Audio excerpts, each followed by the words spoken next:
This is the story of a man named Stanley. Stanley worked for a company in a big building where he was employee number 427. Employee number 427's job was simple. He sat at his desk in room 427 and he pushed buttons on a keyboard. Orders came to him through a monitor on his desk, telling him what buttons to push, how long to push them, and in what order. This is what employee 427 did every day of every month of every year. And although others might have considered it soul-rending, Stanley relished every moment that the orders came in, as though he had been made exactly for this job. And Stanley was happy. And then one day, something very peculiar happened. Something that would forever change Stanley. Something he would never quite forget. He had been at his desk for nearly an hour when he realized that not one single order had arrived on the monitor for him to follow. No one had showed up to give him instructions, call a meeting, or even say hi. Never in all his years at the company had this happened, this complete isolation. Something was very clearly wrong. Shocked, frozen solid, Stanley found himself unable to move for the longest time. But as he came to his wits and regained his senses, he got up from his desk and stepped out of his office.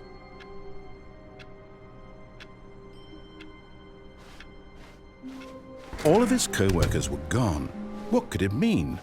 Stanley decided to go to the meeting room. Perhaps he had simply missed a memo.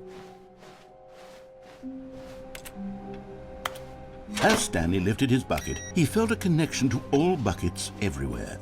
This adventure, he decided, was for all of them. Stanley clutched the bucket tightly to his chest and entered the door on his left.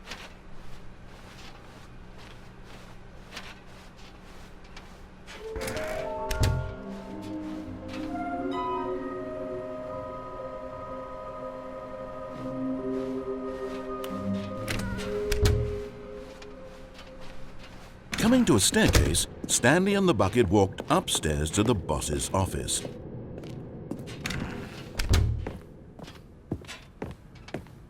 Stepping into his manager's office, Stanley was once again stunned to discover not an indication of any human life.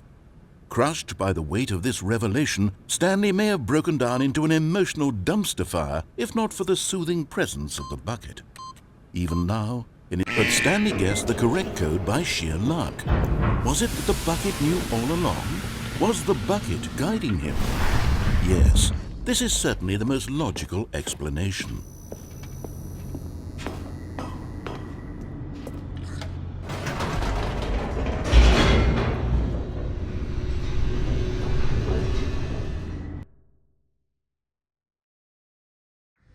The elevator raced downward, plummeting towards an unknown fate. It would be all Stanley could do to keep himself together, if not for the bucket.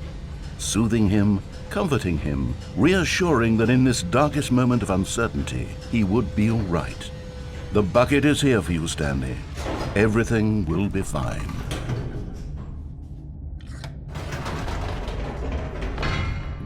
Wait, Stanley said to the bucket. Can we go back up? When I was pressing those keypad buttons, there was something very intriguing about the number 3. I want to go back so I can try pressing the number 3 again. The bucket said nothing.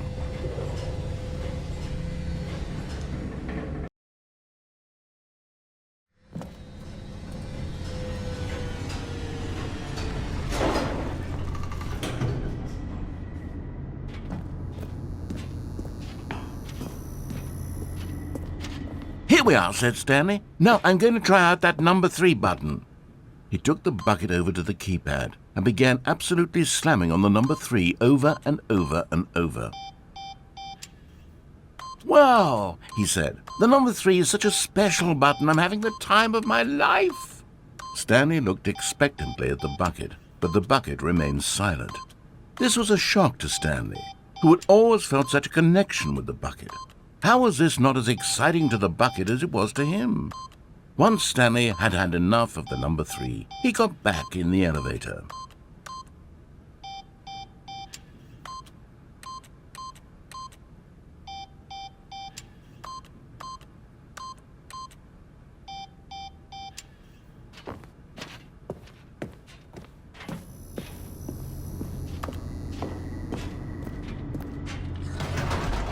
Perhaps the bucket had missed something. Perhaps it had not seen how much joy Stanley got from slamming the number 3 repeatedly.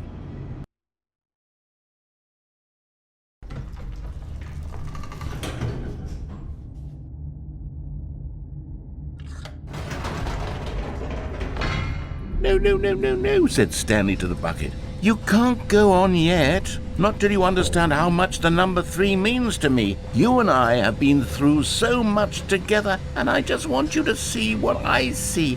Feel the happiness I feel. He smiled at the bucket, and the bucket said nothing.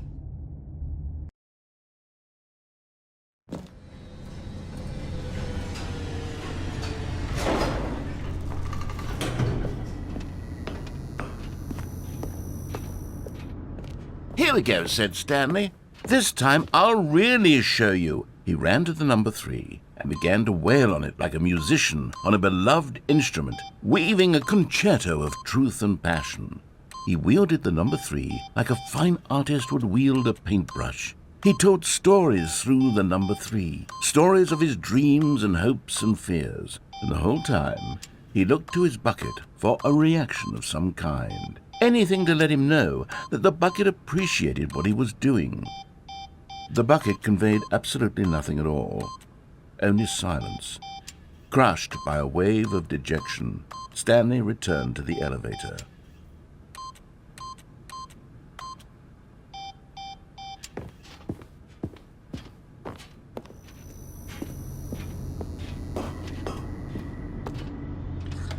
Stanley and the bucket were so close, they'd always been there for one another. Why suddenly could the bucket not connect with this passion of Stanley's? The question caused Stanley to ruminate the whole way down the elevator. He knew that there must be a way to get through to the bucket, to communicate fully with his dear friend. Surely there was a solution, mustn't there be?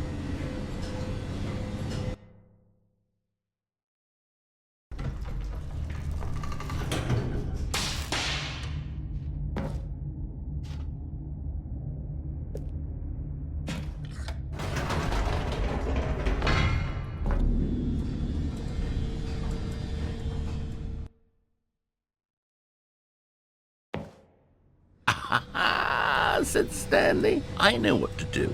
I know how to fully express this feeling in my heart. He decided right then and there that he would hold a press conference where he would speak to the public on all matters relating to pressing the number 3 over and over. He would elaborate fully on what the number 3 meant to him and why he felt so alive when pressing it. Then the bucket would be able to see his joy through the eyes of others. It would get to see the world react to this discovery of Stanley's. And it would be through the public eye that the bucket would finally understand Stanley's work.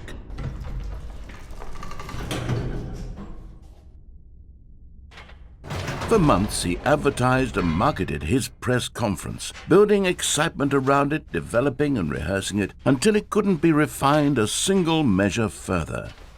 When the big day arrived, Stanley was as prepared as he'd ever been for anything in his life.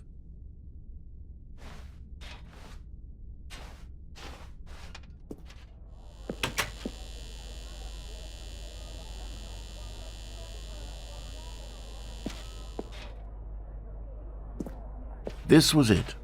One last chance to win the bucket over. One opportunity to share a true connection with a loved one.